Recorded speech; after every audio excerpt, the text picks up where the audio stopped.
Bitcoin fixes the money. The Beef Initiative fixes the food and nutrition.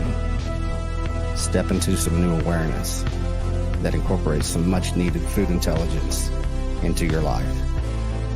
This is Texas Slim with Texas Slim's Vision.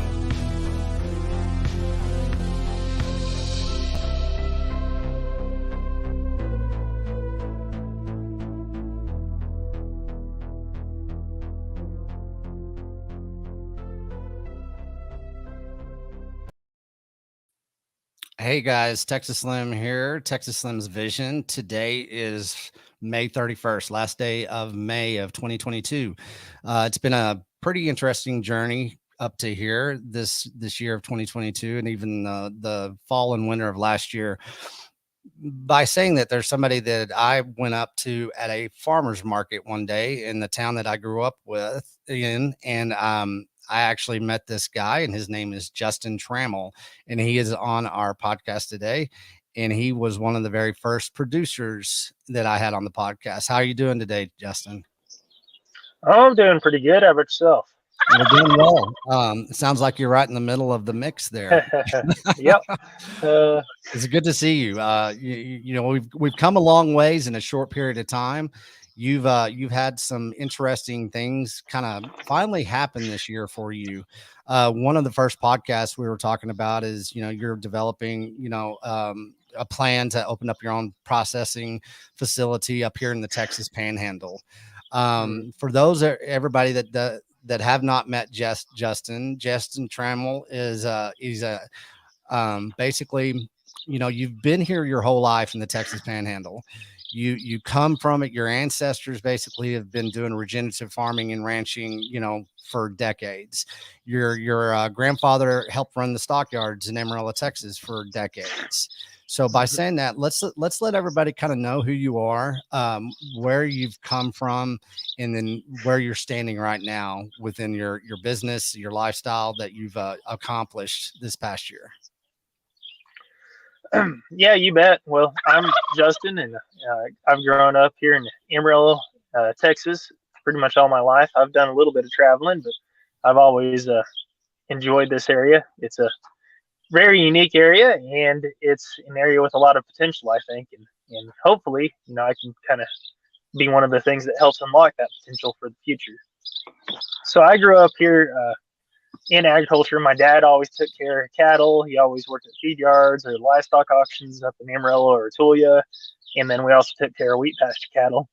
And so I got to grow up doing that. And of course I grew up, you know, the normal farm style. We didn't have money for any of the nice stuff. So we always had secondhand stuff or stuff that we kind of clobbered together. And so I got to learn a lot of good skills and welding and fence building and construction and just about the best curriculum you could ask for if you're looking to be a jack of all trades, master of none kind of thing. Yeah. Goodness. Oh, sorry about that. Bud? You all right? Yeah. Oh, I got choked up. Yeah. Anyway, so you know, I grew up doing that my entire life, and then I went to WT and I got a degree in wildlife biology.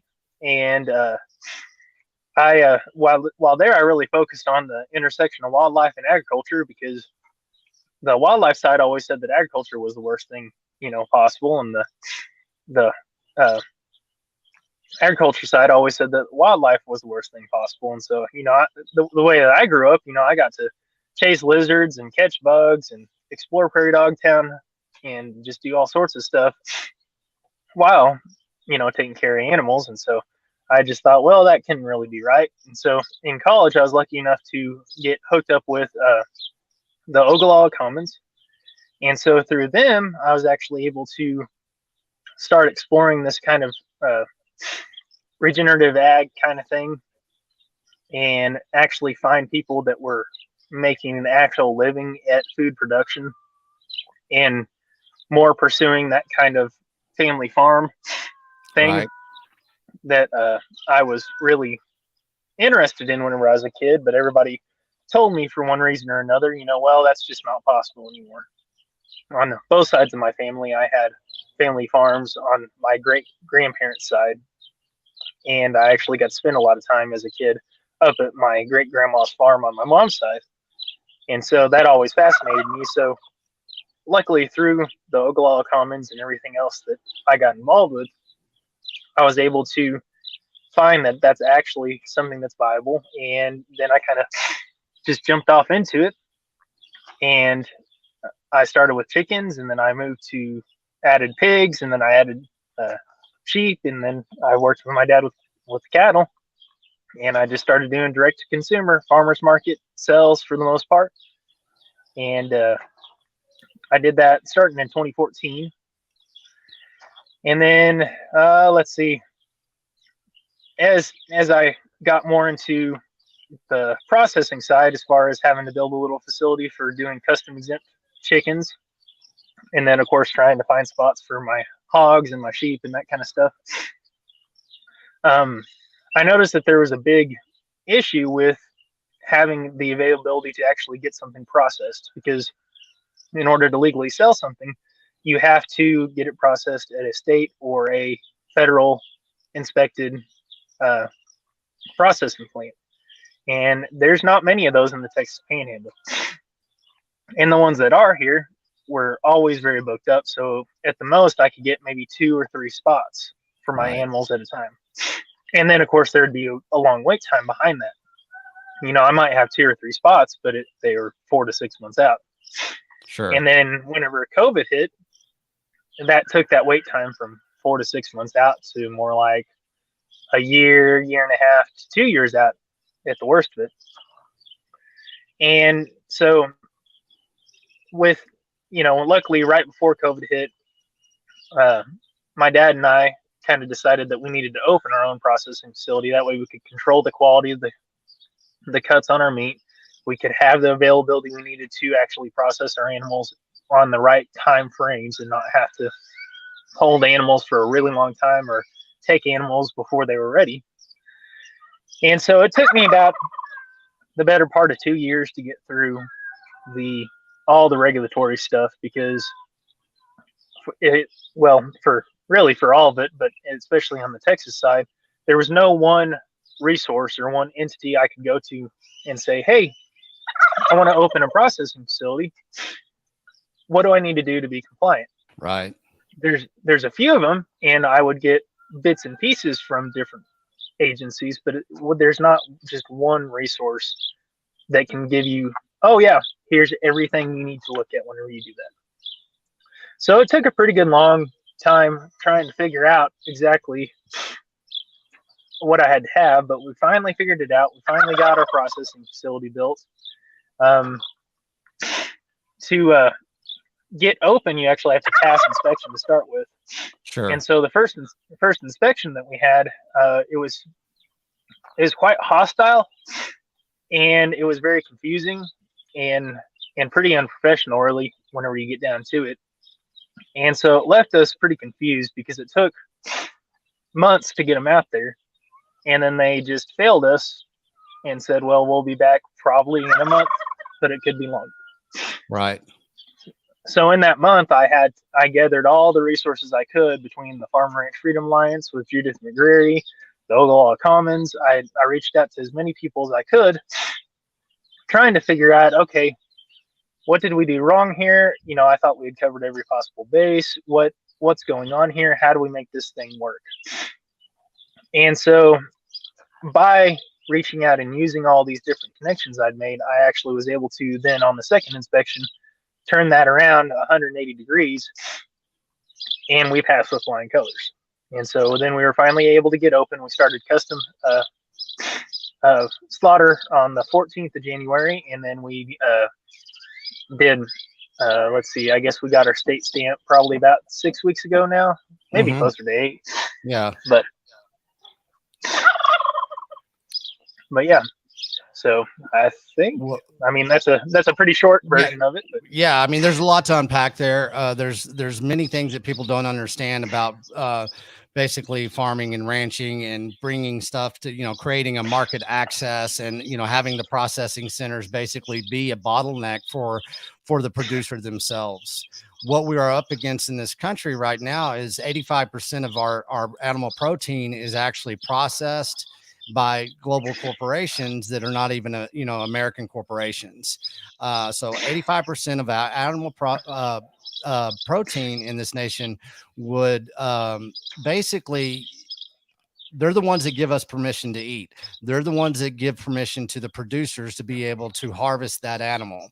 Whenever they have that much control over the processing of that animal and the market access, then what we're doing is we're creating a bottleneck to actually having market access to pure animal protein in a way that our grandparents did and everything. People have heard me say that many, many times. A lot of people do not understand the whole, the food industry as a whole. One thing that you have done by opening up your processing center, going through the process, getting your state certifications, getting the USDA, requirements and regulations, in a way that you did pass those inspections. What you're basically doing, and you've said this from the very beginning, is that you want to feed your community within a 60-mile radius. And so your business model and your lifestyle and everything that you do, the intentionality that you bring to this ag space in the Texas Panhandle is basically you're feeding your family first, and then you're feeding the local community around you. What you've done is, within the Ogallala Commons, a lot of people have heard us talk about them as well as the organizations themselves. Is one of their ways that they move forward is they create food sheds. You're now with Panhandle Meats here in the Texas Panhandle. You've created a food shed, and whenever people go out and shake your hand, they know that they're going to be able to have market access to that pure animal protein, because you're doing lamb, you're doing fowl, you're doing hog, and you're doing beef. So every one of those touch points of that pure animal protein, you're now able to provide. You cut out all the middlemen that have been making money off of your hard work after you being the producer, the land tools in which you use to basically regrow soil and to become a true regenerative grass farmers, like you like to say. You are a grass farmer, and by doing that vertical integration into the soil all the way into market access, you're feeding a community, and you don't have to ask permission anymore. You've done all the legwork. You've gone through all the protocols. You've passed the inspections, and now you are more sovereign than you've ever been as far as a producer, a processor, a supplier. You are the leading of the market access. I just bought, what was it, a full cow from you that I did with a couple of friends. And so every one of them now, they have their freezers full. I gave that quarter of a cow to my father, feeding my family first, and I did it within, what, you and I are probably 20 miles away from each other at tops. Less than that, actually. It's probably about 12. So it's so easy, and it is actually a good thing to do. Like, how many people come out to you every day and pick up a quarter of a cow, a half a cow? Let's go through that process of basically, how does that process work? I'm going to call Justin up, and I want some beef. What do we do? Well, it kind of depends on what people are looking for. We actually have some quarters and stuff already ready to go. Right. That way, because there's some people that just don't know really what cuts they would want anyway. So we do have a default cut sheet that we do. Mm-hmm. That's, provides a good selection of basically all the normal cuts, and it's a really good way for people to get their foot wet if they've never actually bought that kind of bulk before. Right. But people are also more than welcome to call us, and we can get them hooked up with an animal and actually cut it the way they want it to. Most of the animals, depending on if they want a grass or a grain finished animal, the grass finished animals, once they're killed, they hang in the aging cooler for about 10 to 14 days. The grain finished animals, you're looking at more like that 21-day age on them. So you figure after the animal's harvested, you're looking at 2 to 3 weeks. And so then after that, the animal's cut, and then it's frozen and ready to be picked up.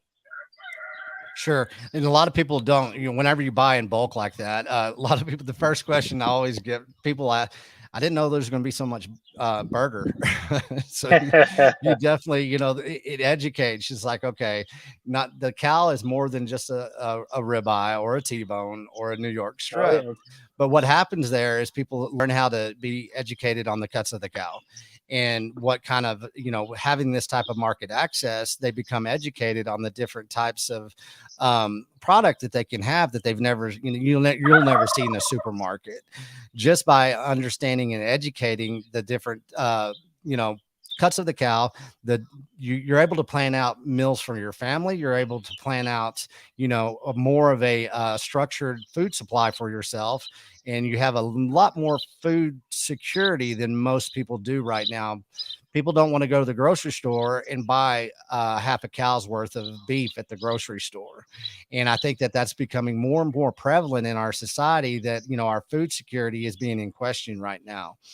And from the very beginning, my mantra is go up and shake a rancher's hand, get to know them, and say, hey, would you please educate me? Would you let me know why you do what you do? And I think that a lot of people in our surrounding community, you have had no problem getting to where you are right now. I mean, you're hitting on all cylinders. You had to go through the process. You're there, but now what you're doing is you're educating your local community in a way that most people aren't. And so there's so Yep. much value for what you're doing. And it really is, because you are an educator. You do give speeches. You go to different types of food summits with the Ogallala Commons. I think you did get a scholarship through them, didn't you? Through the Ogallala Commons. Looks like we lost Justin. You still there, Justin? Yeah. Okay, we Yeah. lost you. We lost My your video. audio's That's doing okay. something weird. There you are. Not a problem. It's the internet. It happens. uh, But as but far as the Ogallala Commons, you basically, you are an educator right now. It is something that you do. You had a good roadmap within the Ogallala Commons. Let's talk about that. yeah, with the Ogallala Commons, they're really focused on revitalizing these small town communities, and a big part of that is trying to show that there are opportunities in these small town communities, but oftentimes you kind of have to have an entrepreneurial mindset in order to really address them. Mm-hmm. And so that's I got hooked in with them. Actually, start with, I was helping them do water and wildlife education. So education about playa lakes and why they're important, and why they're important for the aquifer, and the fact that that's the only way we recharge our aquifer. And so I started there, and then after several internships, and they kind of figured out that, oh, well, this guy's interested in food production. Then they got me hooked up with the right people and the right organizations that then allowed for me to pursue this. And the OC, we've helped people pursue careers and all sorts of stuff, from healthcare to accounting to just about everything in between. Right. So Yeah, it is broad. I mean, in a lot of nobody's really heard of the Ogallala Commons, and what it is, it's a community-based system. The Beef Initiative is definitely talking about, how do we hyper localize our communities again? This is where we came from. This is how our grandfathers stewarded the land. This is how they stewarded the animals. This is how they stewarded market access for their community. You're having a lot of good success. I want to go into something that you and I have been working on together. We're kind of moving forward, and we're shaping it up into something that we're going to be able to provide to people that are trying to open up processing centers in the state of Texas. You and I are working together. Of course, we have other people that we're working with, but one thing that you run into is a smaller microprocessor, somebody that's trying to do what you've accomplished, is it is so detached, like you brought up earlier. It's like, what are we doing wrong as far as these inspections? What have we done wrong within our facility? What did we do wrong with the wastewater, the wastewater plan, the HACCP plan?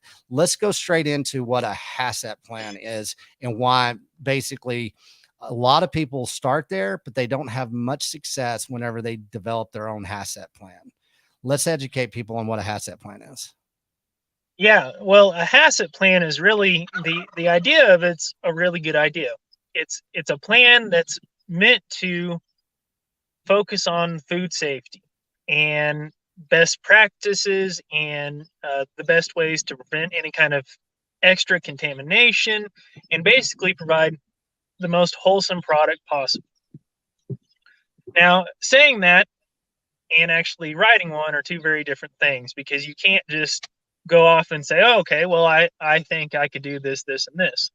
It's actually a plan that has to be supported by scientific studies, and you have to have very solid basis to why you're going to do the things that you're going to do. Now, they can be as complicated as you want them to be, or they can be as simple as you want them to be. But really, they have to be tailored to each and every facility. You can't just have a HACCP plan that's a blanket HACCP plan for every facility, because every facility is built different. Every facility is going to run a little different. And so people get into a lot of trouble with that, especially if they hire somebody to do a HACCP plan that never actually comes out to see their facility. Then oftentimes you're getting into a situation where they're just giving you a blanket HACCP plan, and while the bones of it might be there, what actually needs to be in it is not there. And oftentimes that will be a big hang up if you're trying to pass any kind of inspections. Let's stop there real quick. One reason you're not going to do that, because a lot of these people that do these inspections, their inspections are always usually geared towards much bigger facilities.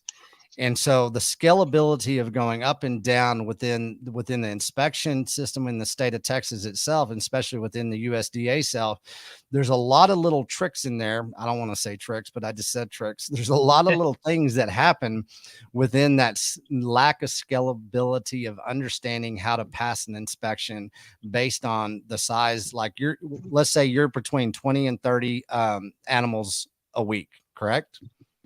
Yeah. Yep. That's what you're geared towards doing. Well, you might have an inspector where he's going out and inspecting the plant that's going to be 500 to 5,000 a week.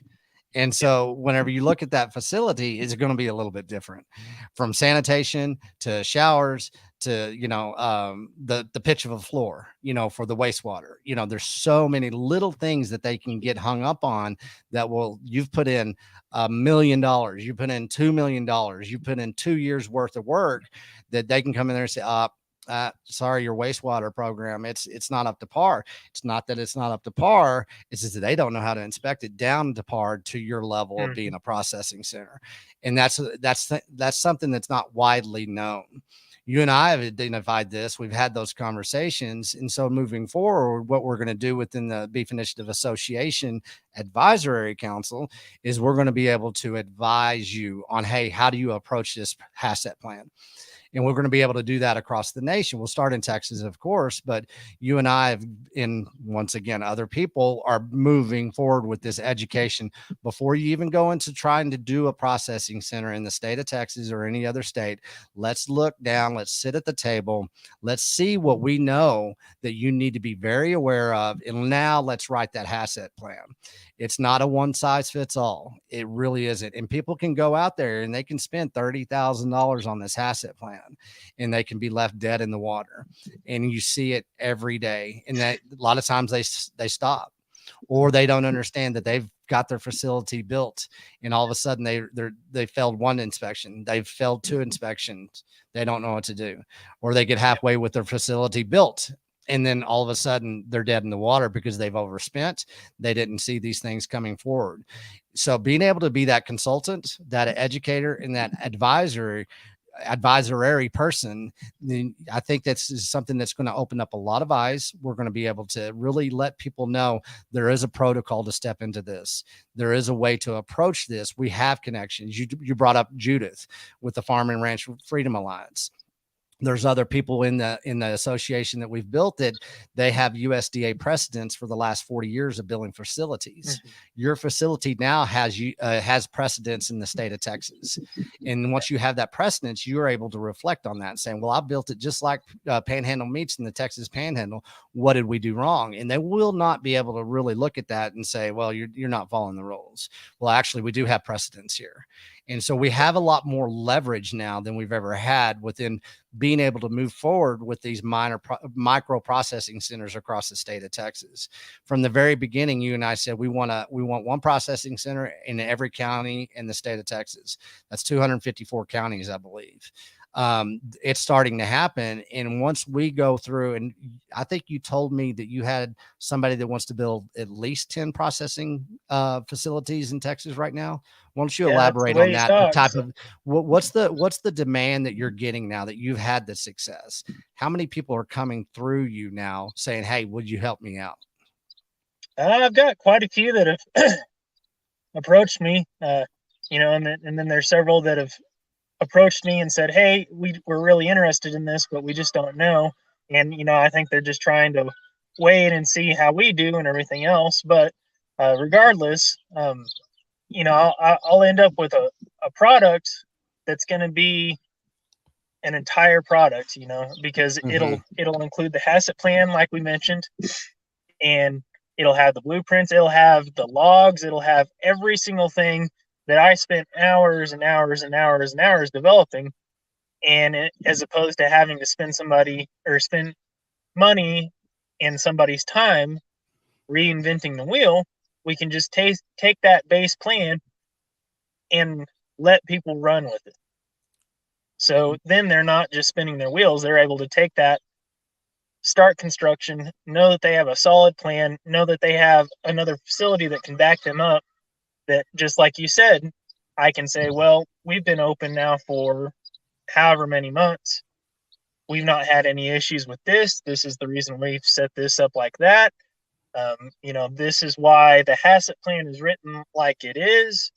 This is why this part of the facility is designed like it is, and we should be able to have a turnkey kind of thing for people very shortly. Something that would be a way different caliber of product than even just a HACCP plan.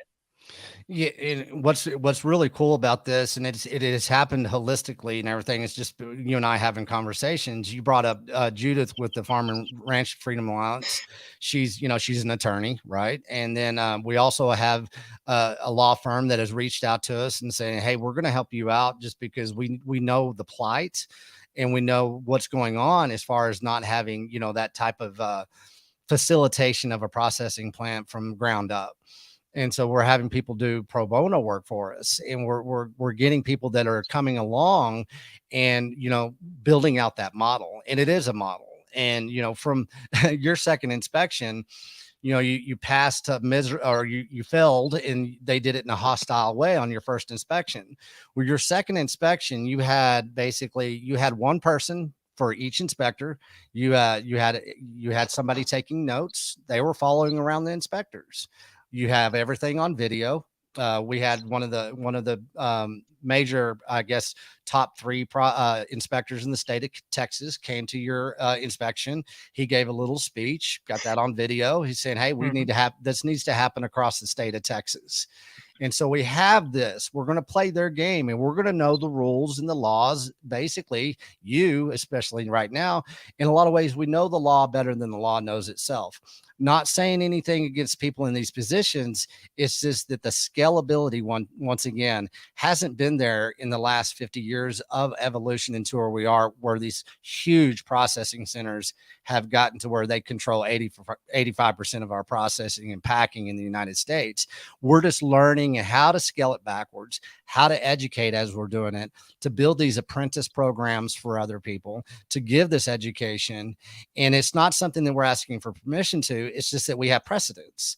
So why would we not box that into something and give it to everybody out there that's trying to do this in their community right now, so where they can have your business model? Maybe it is 60-mile radius that they're able to give market access to. So by saying all of that, it's something that you're setting a standard right now. You're becoming an authority that our grandparents were an authority. And a lot of people don't realize that this is how it used to be done. This is exactly how a lot of us were raised. And with saying that, what my mission is within the beef initiative is especially working with you, but I'm going to be hitting the road actually today, and it's called the Texas to Tennessee tour. And I'm going to be talking to our attorneys in Tennessee. I'm going to have some definitely I'm going to be speaking at 3 to 4 right now. I've got about 8 to 9 destinations between the Bitcoin community, the great Bitcoin community that's really helping out the regenerative farmer and rancher. But I'm also going to go shake ranchers' hands, and I'm going to be able to tell them your story. I'm going to be able to give them some hope and some direction. And this is going to pick up steam. I mean, we've been waiting for you and I half a year to be able to have this conversation that we're having today. And one thing that I look at it is it's a way that you're going to be able to monetize and actually leverage your own regenerative model, your processing, everything that you're doing as far as your business model. Now you get to actually monetize and get another base layer value, your store value, that you can kind of become that educator that you've always been. But now we're just going to do it in a formal way. No, I'm really looking forward to it, and it's definitely been a long road. But if I can get other people to be able to operate like that, on the size that we're talking, where you're talking a facility that if you had 2 or 3 or maybe even 5 producers going together, that would be more than enough to make that thing roll really, really well. Not to mention the custom work that they could pick up. But really, it would just change the landscape of Texas as far as being able to source your food local. And anymore, with unfortunately, with all the crazy stuff going on with the food supply, between it being unreliable and then having the uh, disease outbreaks and that kind of stuff, it's the more local you can go, the better. Not to mention the higher quality you're going to have, and is as crazy high as everything else is getting. Most of us producers can be pretty competitive anymore, especially if you're buying in bulk beef.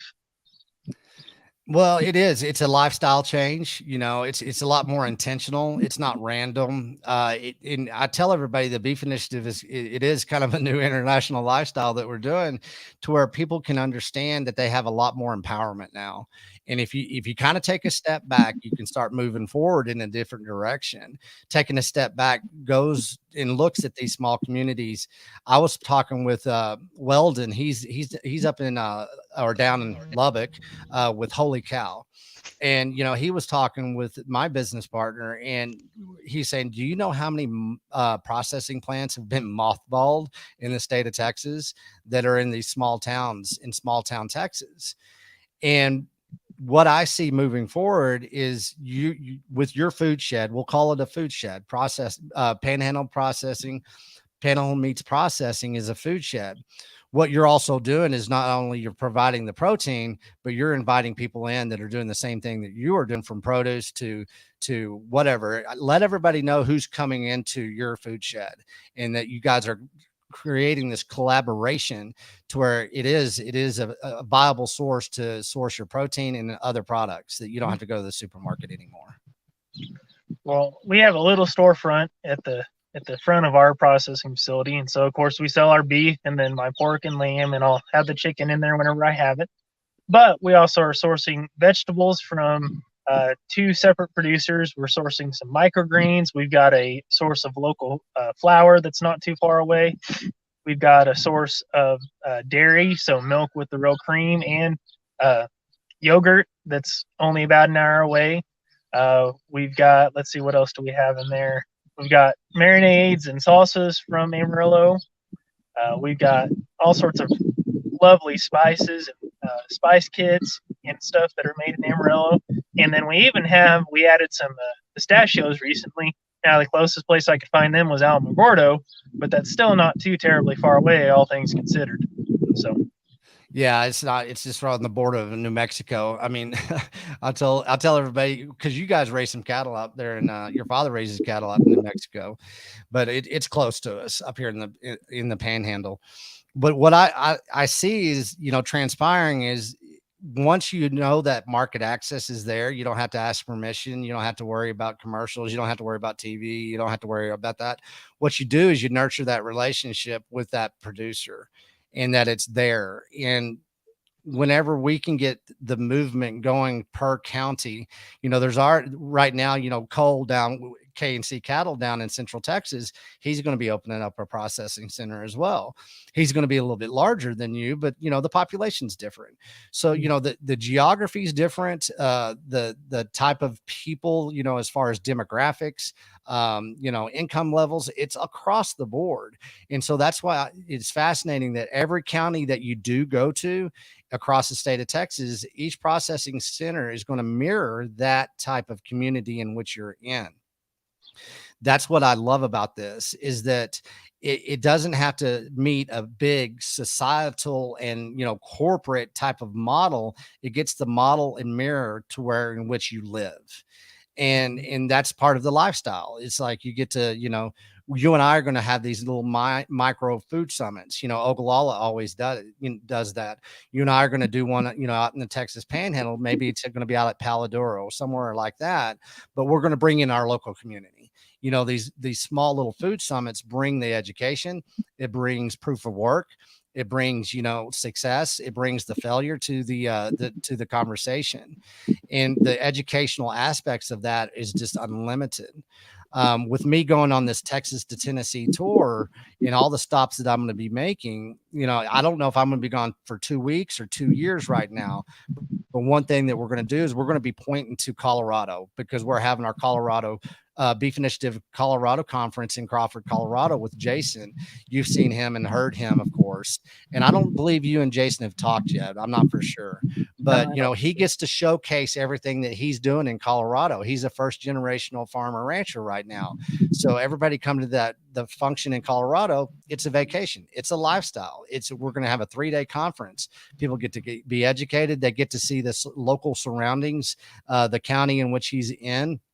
The North Fork Valley is, a part of Colorado. It's a basin there. It's got a reservoir. They do irrigation, from snow melt. It's a fascinating demographic that he has going on there. Once I start traveling around the country, people are going to see that they can have their small little summits. And we're going to be doing these summits across the nation. Whenever I'm going to Tennessee, I'm stopping off in Farmington, Missouri. And there's a group of guys that have basically, we're calling them the Missouri Beef Initiative. They reached out to me very early on, and now they're doing exactly what you're doing within your fruit shed, but they're not owning everything. They're just facilitating it. And they're letting people know and educate. They're doing dairy runs. They're about to start on a processing center. They're doing the produce. They're developing their own food shed. This is catching on across the nation. And that's what the Beef Initiative is really about right now. It's like producing the understanding that this is possible in your communities. What are the big drawbacks that you see as far as how you had to basically in the past get people to understand that you had market access to where you are now? What do you see moving forward within being the Beef Initiative, that it has empowered you, and moving forward, how we can expand that? Well, back before I had a reliable source of processing, I would get things processed, and then just like the canyon market that you met me at, the first week or two, I would have a good stock of meat, but then I would get bought out very quickly because my customers know me well there and they know the quality of stuff I have. And then I would just kind of have to be out or very low for almost the rest of the market season, the 16 weeks, because I most likely couldn't get another processing date in there. Sometimes I could, but again, it would just be another few animals. So this time around, this will be the first year. The market actually starts the 11th of June. So just a couple weekends away, but this will be the first time ever that I won't just sell out and be sold out. And so I'm really hopeful that we can get something moving, because it's really, really hard to get a customer base moving like you need them to whenever you're just constantly out of things, whenever you only have things for a very short amount of time. And so now that I actually will be able to have a pretty consistent supply, I'm very hopeful about, the kind of progress we can see, because then if I can get them aware of what's going on and aware of our storefront, then we can start building a a customer base that's going to be here year round as opposed to just seasonal like it's been before, mostly because of the availability of stuff. And that even goes for the produce that's produced around here and everything else. So, Yeah, and one thing a lot of people, even the ranchers themselves, this is not a competition. I mean, you're at capacity. You're gonna stay at capacity. You're gonna scale exactly how you decide to scale because you're gonna have that confidence that you have those customer relationships. They're never gonna go back anymore to the high percentage of them will never source their food in a different way.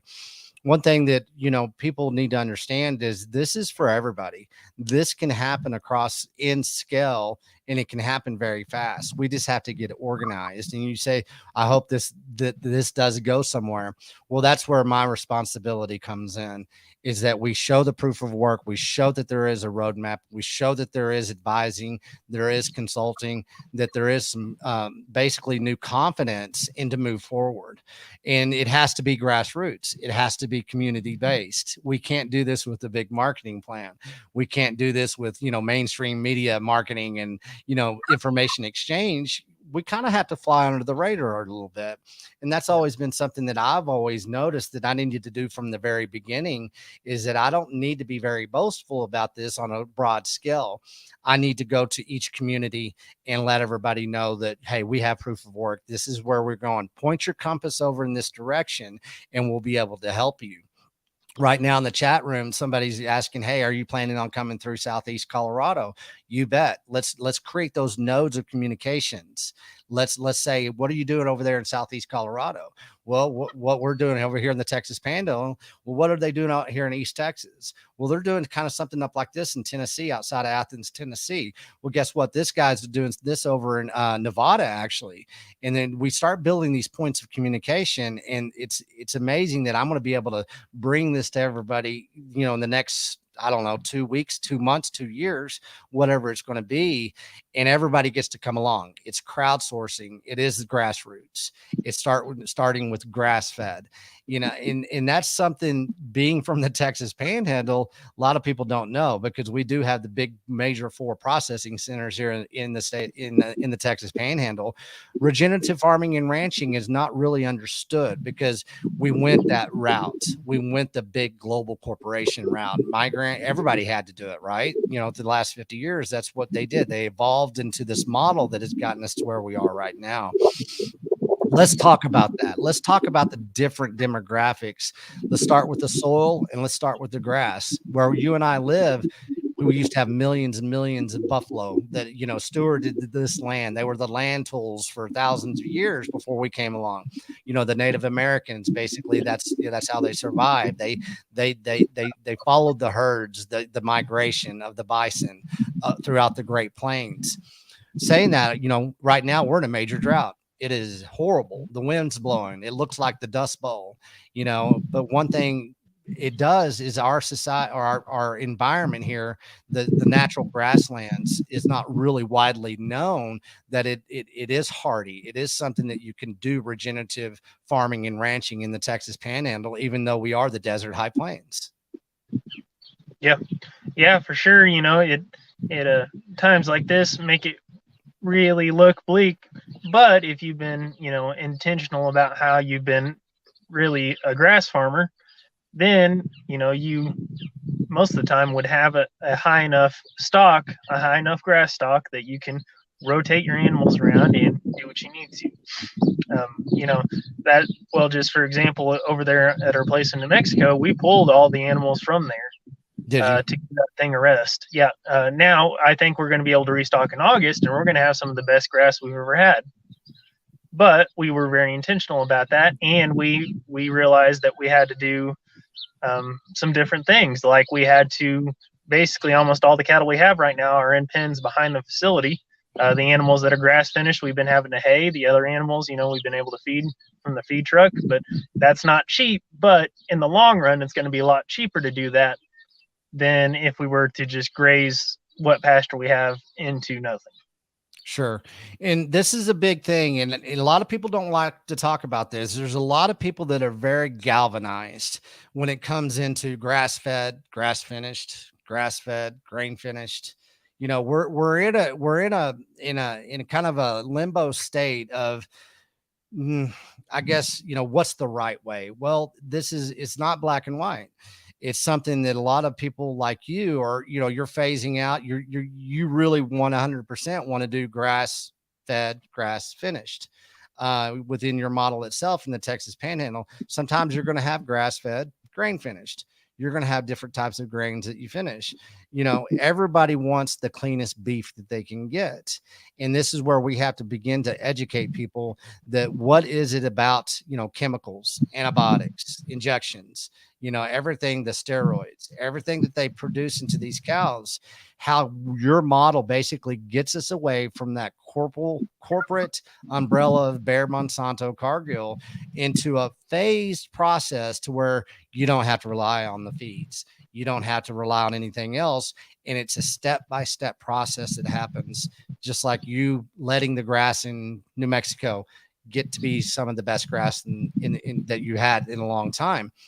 Well, that happens in sequence. That happens in sections of time, and it has to be very intentional, like you said. Do you get a lot of people that come to you saying, "I'm not buying your product unless you're grass fed, grass finished"? How do you approach that as the consumer, and of course, you as the grass farmer and the producer and the processor and the supplier? Oh, we really just right now we just offer both, and so far, I don't know that I've had anybody that's kind of not wanted to use us because we offer both. I just Mm-hmm. tell people that we offer both because people have different preferences, and I can talk to them about the differences between the two, and I don't speculate on anything. I stick with the facts that are easily provable, and so far that seems to work really really well with people. Sure. I mean, that quarter of a cow that we've got, I had burgers with Dad the other day. I mean, it's some of the best meat. You and Cole, and then Jason is some of the best beef I've ever had. I mean, all three of you are doing it right. By saying that, do you have producers now? Do you have people bringing in their animals that they used to use, like JBS, Cargill, National, Tyson, over there in that town that's close to us? Oh, we do actually have a feed yard that's been using us to process, and I think they're trying to get into selling some of their own meat. So, and then we do have a few other producers here and there that are using us. Either some of them, a lot of them are just people who do a few animals a year, Mm-hmm. but they've been using us, and so we've been able to provide a very high quality of cuts Right. because we cut their animals just like we cut our animals, and so we cut them like we own them, which makes a big difference. Yeah, it does. So if I'm a producer, like we have a lot of small producers, some people just, have a couple of cows a year. Maybe they're just doing it to feed their family or, their extended family. Maybe they only have 10 cattle or something like that. How would you approach somebody like you, just to generalize? If I was doing 10 cattle a year, or if I wanted to do 2 cattle a year, how would I approach somebody like Justin and saying, "Hey, would you process my animal? Can we have a relationship? Can we have a partnership?" What is the protocol that you go through so people can kind of start understanding, this is how I'm going to start approaching these microprocessors in my community, or even to you, maybe they're in the radius that they wouldn't mind bringing it to you. Really, I mean, just reaching out and telling us what you have and what you need, and then we can kind of go from there. A lot of what we do is education, about the cuts, about the state inspection versus custom exempt, about what the different laws say about as far as what you can sell and how you can sell it. So really, we just have people call us or email us. Some people do reach out on social media, but by and large, I'd say most people call us. Mm-hmm. So, and we're happy to do that. We're happy to have people come out and see the facility before they even bring animals out if they want to, and they can see the whole thing. We're not hiding anything at all. Right. Well, that's the beautiful thing about it is that a lot of people have never seen a cow before, and in out there at your place, it's funny. once you go out there, I talked to a young man that was working for you, kind of an internship. You were trying to get him into an internship problem, and I want everybody to know this. And it's just kind of because it's funny to me. It's like we're educating the younger generation, and he came up to me one day and he said, I never knew what farm tough was. He goes, I've heard people talk about this, but I really never knew what that meant. And I was out there with Justin the other day and he was feeding the hogs and, he was carrying 70 pounds of feed, in each hand. And, he was just going back and forth and he was fascinated. And what I loved about that was that he had a moment of clarity as a young man that he knew that he needed to step up his game.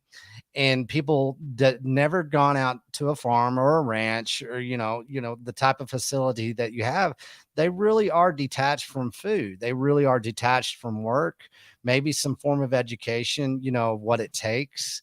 And that's why all of this is such a beautiful thing. And you and Jason and Cole comes from Texas Tech. Jason is, observational science. He's self-educated with his grandparents.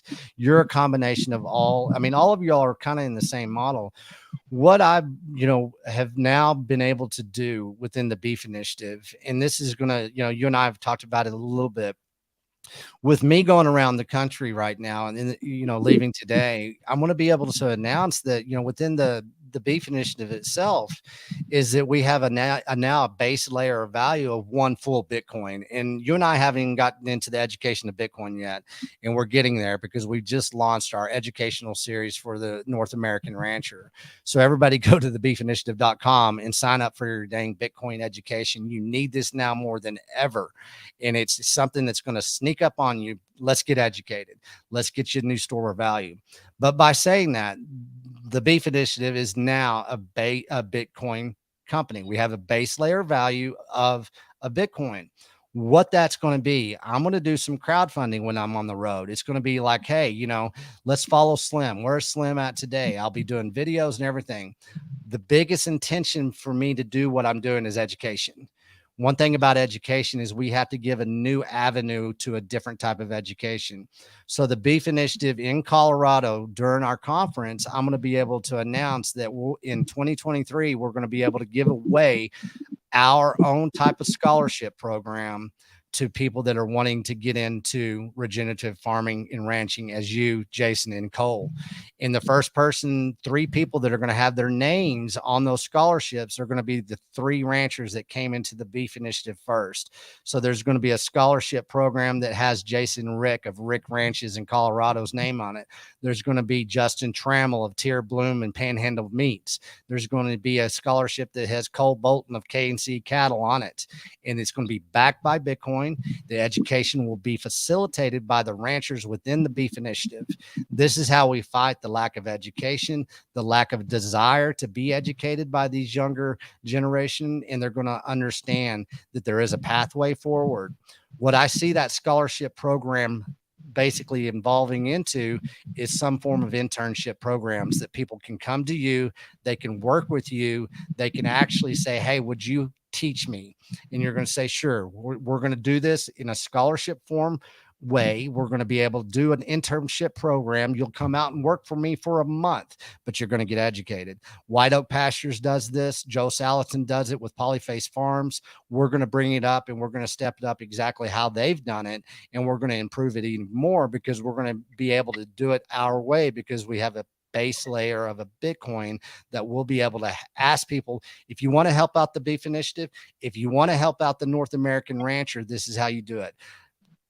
Please donate into that fund. In that way, we're going to facilitate this educational process, this lifestyle change, and be able to give the North American rancher a voice, and they'll be able to tell their story. Therefore, you have a scholarship that is unique to you, the rancher. And I think that that's one great way that we're going to be able to give the rancher themselves a voice again. Because I know a lot of times you felt that you didn't have a voice and you don't have a voice. And I think this is how we facilitate this. And by saying that, whenever you and I have a food summit, here in the Texas Panhandle, then you'll be able to, throughout this time, you'll be able to design it in the way that you want to be able to design your scholarship program. I think that's what's going to be extremely unique about this. And I think that a lot of people will start understanding of what we're doing is very grassroots education. And so what do you think about that? No, that sounds awesome. That sounds exactly kind of along the same spirit as the Oglala Commons and everything else that Right. I've been involved with. So Yeah, I think it's going to be a fun ride to see how it evolves out. I'm going to be working with Jason, up until Colorado to do this, and it's a way to set a new standard. It's a way to really, do some decentralized communication in a way that I don't think it's being done too much right now. Everything's very institutional. Everything's very academic. It's not based on observational science. It's not really based on true proof of work.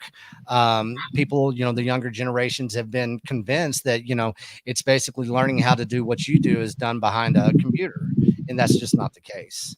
It is getting out. It is, being farm tough from here on out. And I think that we'll be able to bring a lot of awareness to that. And, that's what I'm very excited about, because I know that we're losing a lot of the younger generation to, they're not even paying attention to FFA anymore or 4-H. So we're going to kind of recreate it, the way that we can within the Beef Initiative.